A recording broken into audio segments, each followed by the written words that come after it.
Good morning everyone, welcome back to our channel. Today we continue with our programming course and we will dedicate a moment to direct programming examples. So I won't teach you anything new compared to what I taught you in the last video, but let's say there's nothing better for learning than to walk the path. So let's do some direct programming examples to ensure that if what I explained in the last video wasn't clear in theory, we can make it clear in practice. On the left side of your screen, which is my right, but we are going in reverse.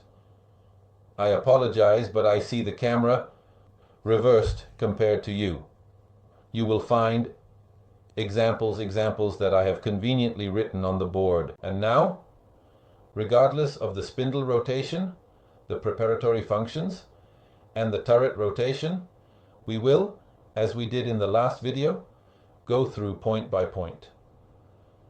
The drawing we see on the screen, always starting from x0, z0, which in reality makes no sense, but is convenient for us to learn. So, first drawing, as always, we draw the origin of the axes and start from x0, z0. What do we need to do?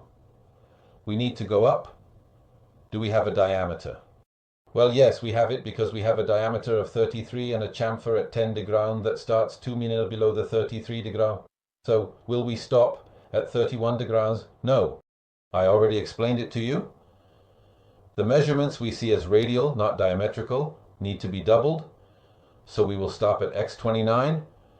Therefore we go up to x29. 0 remains 0, after which we start moving by using the angle function. So we go up and are at x29. At this point we say move, tilt 10 degrees. We set a barrier at 33. For now we set the barrier as dashed. The degrees we set as dashed. We are, having arrived this far, what do we say? Barrier x33, angle 10 degrees. No, because the angles are from 0 in this sense. So our 10 degrees become 180, at least 10, angle 170.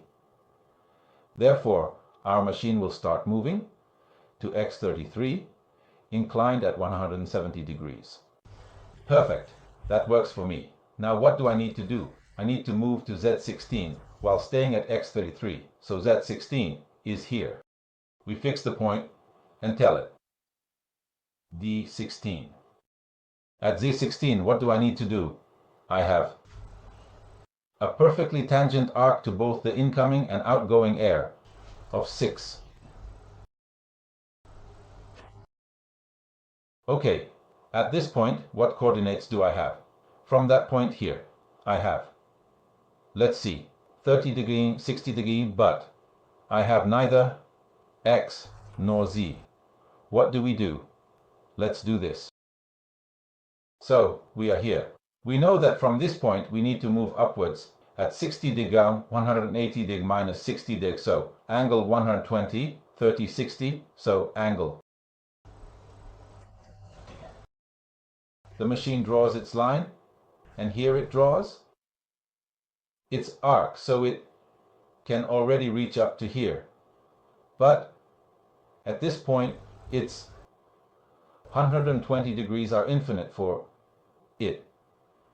I haven't given it any final reference point. What does the machine tell me?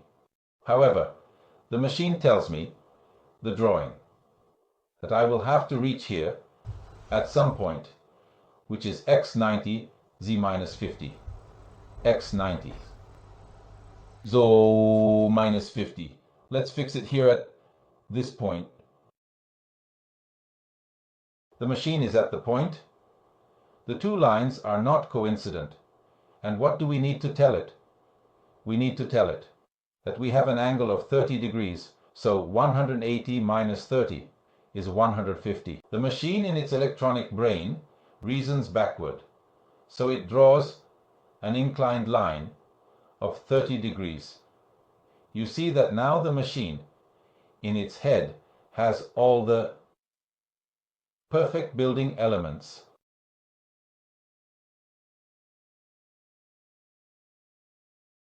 That I can get here. So this is the point x, 90, z, minus 50. Well, I can give it the final z, which is z minus 64. As you can see, it's very easy. If I can draw it, look here. I can program what happens in the example after the previous one. If you look, it's very similar to the previous line. The only two differences. Let's see if I'm not mistaken. No, well, there isn't a radius. So, you see that it didn't quote the 2, but quoted a chamfer 3 for 45. So, we need to redo it. Let's put in some goodwill and redo it. Maybe it was better to do it next to. See the differences. You see that here? It doesn't quote the 2. It doesn't quote chamfer 3 for 45 x33.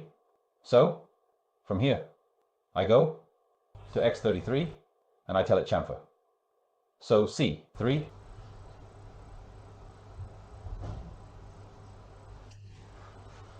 Here the machine, what does it do? It calculates up to x33. It no longer has the 10 degrees. Wait a moment. And it asks what the next block will be. The next block is 1z16, which means it will stay at x33. So, what does it do? It takes these two trajectories, cuts them, 3 and 3 meter, and constructs its trajectory. Here I follow the same line as what I did before, so I don't have the intersection point of these two lines, but I have the degrees, so A120, and then I have the final point, so x90, z minus 50. So what do? I construct a line at 60 degrees, take the final point, which is x90 z minus 50, and I add these 30 degrees, which means a 150. I construct the line. This is the intersection point on which I have a bevel, because it is a bevel all around, meaning it cuts a trajectory that is equal to the real one. Vertex of 5 mm. So 5 mm here and 5 mm here. Then I add a C5 here. What does the machine do? It takes this trajectory and follows it. At this point, it stops 5 mm before the intersection of the line, makes a rapid trajectory 5 mm beyond the intersection and continues at 150 degrees. That is 30 degrees. At this point, I put my Z64. As you can see, this can also be drawn. I gesture off camera. But the important thing is that you hear my voice. It can be drawn. It can be programmed.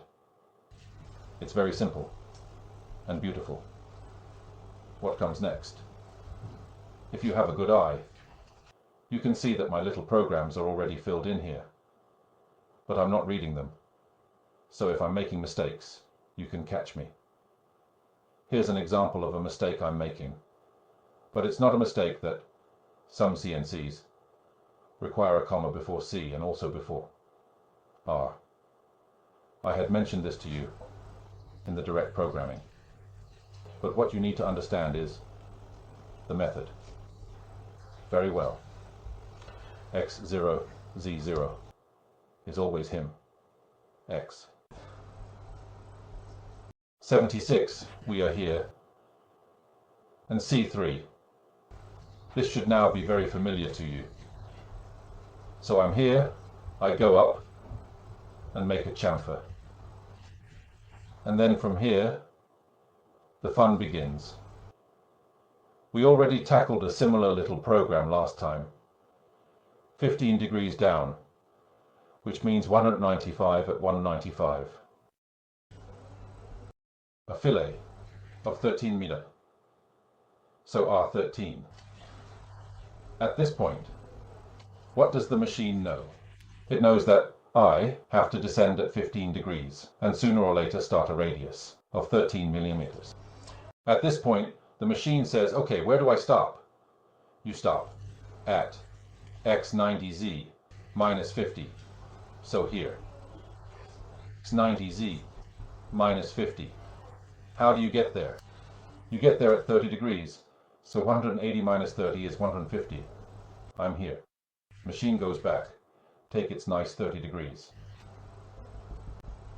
It begins to understand that this is the point of intersection of two lines, and that here it will need to make its connection, thus perfectly tangent, and its trajectory, Z64, is drawn.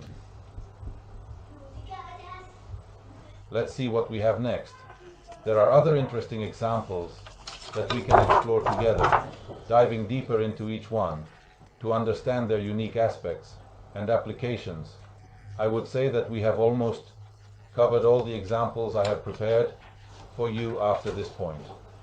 So let's take this particular example here, and let's try to make a slightly more realistic and complete example that encompasses more details and intricacies. So I won't draw the piece, but instead let's write a program, as the machine should do, in a real-world scenario, considering all the variables and conditions that might affect the process. Let's say this piece is already pre-shaped, pre-roughened. We need to finish it and work on it to bring it to completion, ensuring that every step is meticulously followed. So first of all, we need to consider the percentage of 100 or percentage, and we call it example, which serves as a reference point for our operations. This is how Fanuc might name a program, with its comment, providing clarity and context, ensuring that the program is easily understandable and executable. Then we say G92, S2000, however it goes. You never exceed 2000 RPM to ensure safety and precision, which is crucial for maintaining the integrity of the piece.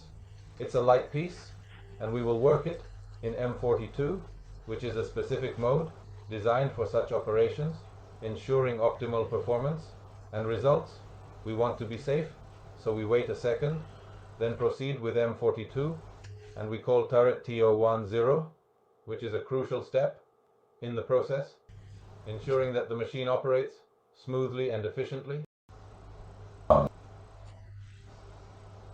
Perfect. Let's slowly and precisely rotate S300G 96 degrees in a smooth and controlled manner, ensuring accuracy and precision. Let's go ahead and cancel it, because I told you, and sometimes I forget too, that first of all, you need to tell the machine how to think about the feed rate, G95. All our F values will be given in millimeters per revolution. At this point, we start the self-centering M4 S300 G96, which means that S300 is the meters per minute of material that will develop at the tip of our tool in relation to the diameter we will be working on. The order of these lines doesn't change much. Ideally, it's always good to remember to put G95 before M4, but it doesn't matter if you change it later. So don't worry about the order in which you enter these codes. Okay, here's M42.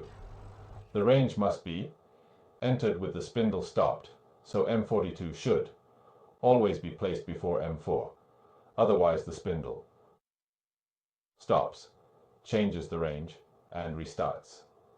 Let's say it's a bit stressful for the machine, not so much for the CNC.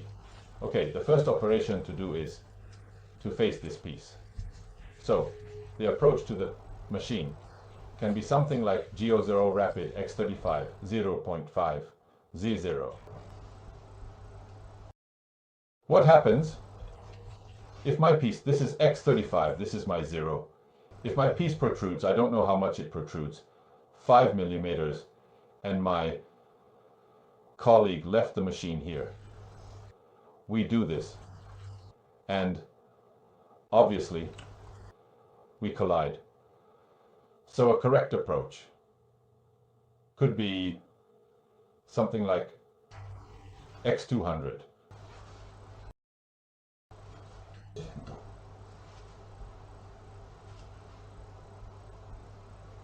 I raise the carriage everywhere. I raise to X200. I leave X0 inside, G00, and I move to 0. And then to X35, so that I have mistakenly erased the piece. This is my 0 piece. This is my piece that protrudes. What does the machine do? It is here. It raises to X200, moves to Z0, and descends to X35 Z0. Excuse me, it moves to Z0 and descends to X35. I will not have a collision in any way unless I have machines with particular internal configurations, such as protrusions or obstructions caused by specific equipment. However, that cannot be seen in a course. All that exists in a machine shop. At this point, I move on to G1. I enter X minus 0.8 because I already mentioned it. If I have an insert whose tip radius is 0.8 and I go to X0, this part of the steel will not be removed. So I lower my tool by 0.08, 0.8 more. Small reasoning. I said 0.8 more. Sorry. This is the radius, 0.8.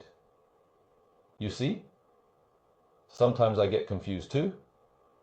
Minus 1.6, twice the radius. Okay? Of course, I need to set an F 0.2, meaning for each turn of my self-centering tool, I lower by 0.2.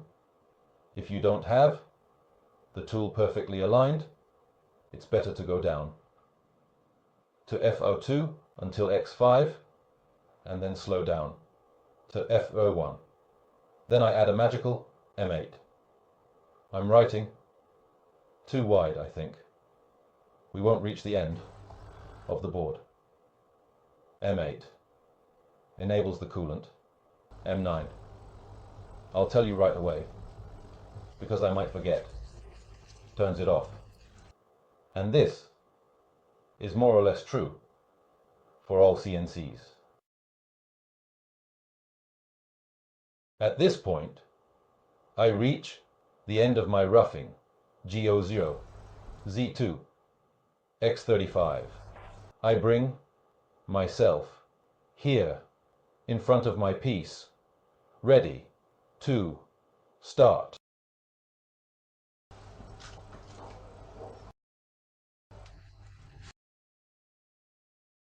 Do this because I didn't take the spaces into account. So M8 or coolant, during rapid movements, I can decide whether to keep the coolant on or off. Well, I'm here. I need to switch to G01. Go to Z16, ending with a radius of 6. Now, L1, G01, F02, if I do not modify it, the machine will remember the last programmed movement and advancement F02. Okay? If instead I want to modify it to F03, the only drawback of direct programming is that I cannot do the cylindrical part and the radius with a different advancement unless I stop appropriately beforehand. So programming one Z10 and then one Z16R6 with two different F values. Okay? In that case, I can do it. If I make a mistake with the arrival point, the machine will give me an alarm, so I will have to backtrack a little. So if I stop after the start of the fillet, let me explain better. If I have to do this, the intersection is Z16, this point should be Z12, and I program Z13, then Z16 R6. The machine will give me an alarm because it says no, I cannot start tangent here. Well, I have arrived at Z16 R6. What do we do? As we did for the SIL program before, because this is very similar, we give it the angle.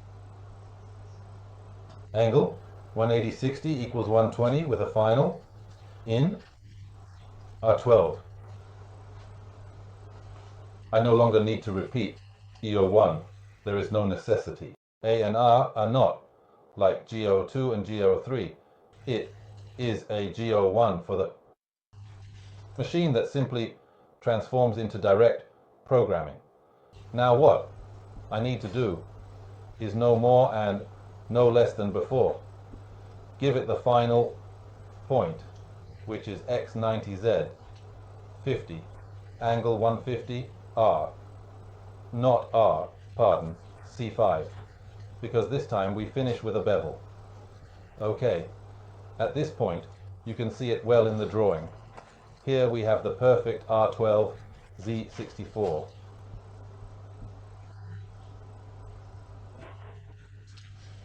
I have completed the entire profile. At this point, I exclude GO1 with a nice GO0. I'll put 92 on it.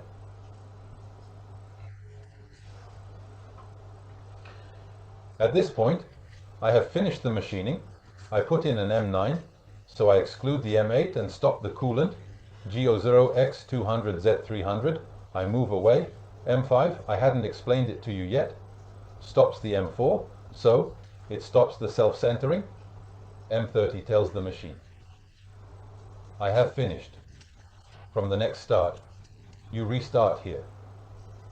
A small digression that I always confuse. So I need to go check, or I'll get mixed up. And this is because I really use them very little. The U and the V. Let's add something. Let's learn something here as well. X equals U. Z equals V.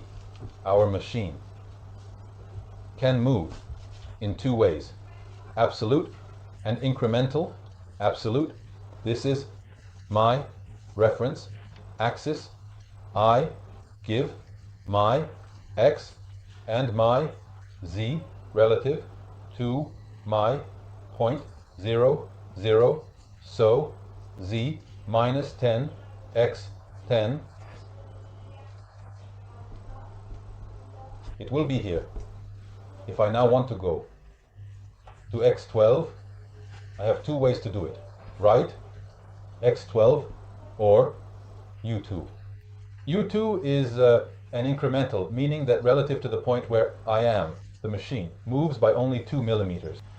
Likewise, if I want to go to Z15, I can write Z15 or V5. I am used to using it very little, but it is important to know it because in certain situations it is really convenient to do so. If you are like me, forgetful and don't remember it by heart, because I swear I've been using them for years, and every time I have to open my notebook and say X is U, Z is V, those who use FANUC are lucky, because on the FANUC users who have them one above the other on the keyboard, making it easy to remember So remember, U is the incremental of X, V is the incremental of Z.